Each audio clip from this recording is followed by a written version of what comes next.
मंदोदरी रामायण का एक ऐसा पात्र थी जो एक शक्तिशाली व पराक्रमी राजा की पत्नी होने के बाद भी अभागी स्त्री थी। उसका चरित्र गुणवान, धर्मपालक व शिक्षाप्रद था।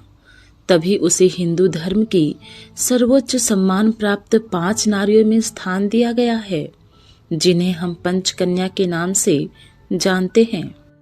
उसने सीता हरण के बाद से लेकर रावण वध तक हमेशा सीता को लौटा देने व अपने पति को सही मार्ग पर लाने की भरपूर चेष्टा की थी, लेकिन असफल रही। मंदोदरी के जन्म की कथा बहुत ही रोचक है। वह अपने पूर्व जन्म में मधुरा नाम की एक अप्सरा थी। एक दिन वह भगवान शिव से मिलने कैलाश पर्वत पहुंची। वहां जाकर उसने भगवान शिव को ध्यान मुद्रा में देखा। वह उन पर सम्मोहित हो गई। उनको अकेला पाकर उसने महादेव को रिझाने का प्रयास किया।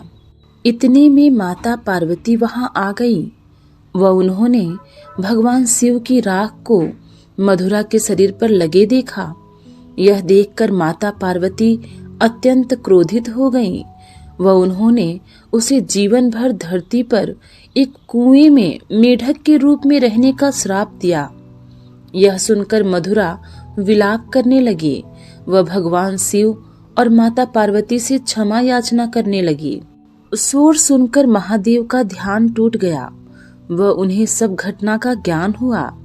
महादेव को मधुरा पर दया आ गई व उन्होंने उसके श्राप की सीमा 12 वर्ष तक कर दी। उसके बाद उन्होंने उसे एक सुंदर कन्या के रूप में जन्म लेकर हमेशा कुंवारी रहने का वरदान दिया। इस प्रकार वह एक पंचकन्या बन गई। मंदोदरी के माता पिता एक राक्षस व अप्सरा थे, जिन्होंने उसे गोद ले लिया था। एक समय में मैं दानव नाम का एक राक्षस था, जिसका हेमा नामक अप्सरा पर दिल आ गया था। फलस्वरूप दोनों का विवाह हो गया। कुछ समय पश्चात दोनों को मायावी व दुमदुभी नामक 2 पुत्र प्राप्त हुए, किंतु उन्हें एक पुत्री की आशा थी। इसके लिए दोनों भगवान शिव की आराधना करने लगे। उसी समय मधुरा को मिले श्राप की अवधि समाप्त होने वाली थी, जिस कारण वह मेढक से एक सुंदर कन्या में परिवर्तित हो गई। उसी कुएं के पास मायासुर व हेमा पूजा कर रहे थे, तो उन्होंने कुएं में से एक बच्ची के रोने की आवाज सुनी। उन्होंने इसे महादेव का आशीर्वाद मानकर स्वीकार कर लिया। वह मंदोदरी के रूप में पालन पोषण किया। जोधपुर से 9 किलोमीटर दूर एक मंदौर नामक स्थल है, जिसे मंदोदरी का जन्म स्थल माना जाता है। इस स्थल का नाम भी मंदोदरी के नाम पर ही है। यहाँ पर रावण को समर्पित एक मंदिर भी है तथा यहाँ के लोग रावण को अपना दामाद मानते हैं। एक दिन रावण मायासुर से मिलने आया हुआ था। तब उसने मंदोदरी को देखा और उस पर सम्मोहित हो गया। उसने मंदोदरी के सामने विवाह का प्रस्ताव रखा, जिसे मंदोदरी ने स्वीकार कर लिया। इसके बाद दोनों का विवाह संपन्न हुआ तथा मंदोदरी ने रावण के 2 पुत्रों को जन्म दिया, जिनका नाम मेघनाद व अक्षय कुमार था। इसमें अक्षय कुमार की मृत्यु हनुमान के हाथों व मेघनाद की मृत्यु लक्ष्मण के हाथों हुई थी। मंदोदरी के अलावा रावण ने 2 और शादियां की, जिसमें उसकी दूसरी पत्नी का नाम धन्यमालिनी व तीसरी पत्नी का नाम अज्ञात है।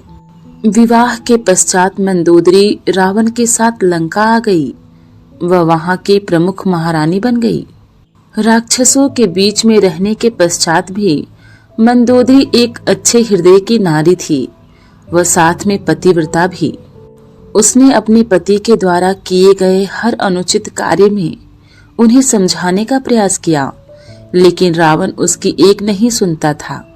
अपने पति के द्वारा न सुनने पर वह अंत में उसके साथ ही खड़ी रहती थी। रामायण के अन्य संस्करणों में यह भी बताया गया है कि एक दिन रावण के अनुचित कार्यों से परेशान होकर मंदोदरी ने आत्महत्या का भी प्रयास किया था। वह रावण की स्त्री लोलुपता के बारे में भी जानती थी, लेकिन उसने कभी रावण का साथ नहीं छोड़ा। अद्भुत रामायण में माता सीता की माता का नाम मंदोदरी बताया गया है। हालांकि इसका मूल वाल्मीकि रामायण में कोई उल्लेख नहीं मिलता है। इस मान्यता के अनुसार रावण व मंदोदरी की प्रथम संतान एक पुत्री थी। सीता को पूर्व जन्म में वेदवती बताया गया है, जिसने रावण के अत्याचार से तंग आकर आत्महत्या कर ली थी। वह उसे श्राप दिया था कि अपने अगले जन्म में वह उसकी मृत्यु का कारण बनेगी। इससे डरकर रावण ने सीता के जन्म होने पर उसे समुद्र में बहा दिया था। तत्पश्चात सीता समुद्र में बहती हुई जनक की नगरी तक पहुंच गई थी। वह उन्हें मिल गई। जनक की नगरी में उनका पालन पोषण हुआ। वह बाद में जाकर वही रावण की मृत्यु का कारण बनी।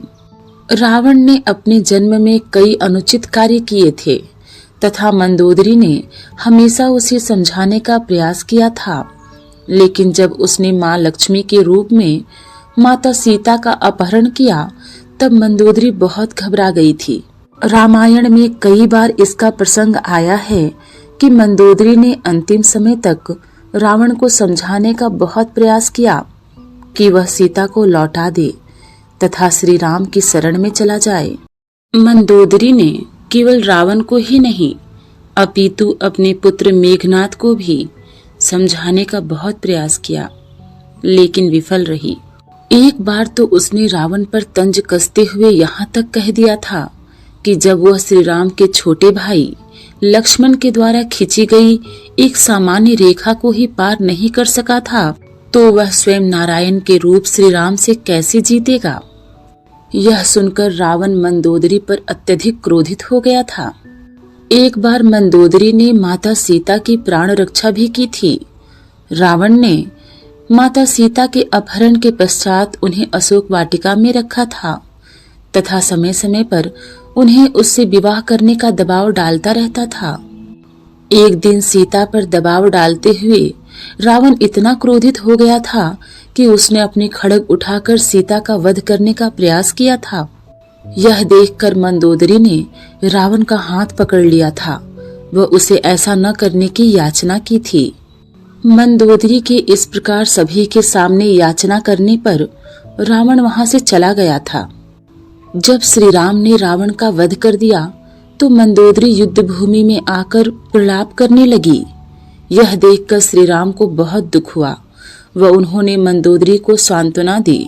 इसके साथ ही श्री राम ने विभीषण को परामर्श दिया कि वह अपनी भाभी मंदोदरी से विवाह कर उन्हें पुनः लंका की प्रमुख महारानी होने का सम्मान प्रदान करें।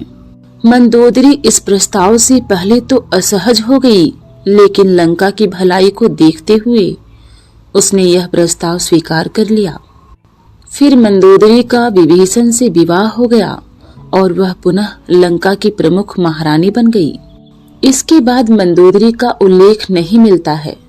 निश्चय ही उसने समय की चाल के अनुसार शांति पूर्वक अपने प्राण त्याग दिए होंगे। वह पुनः अप्सरा होने का गौरव प्राप्त किया होगा।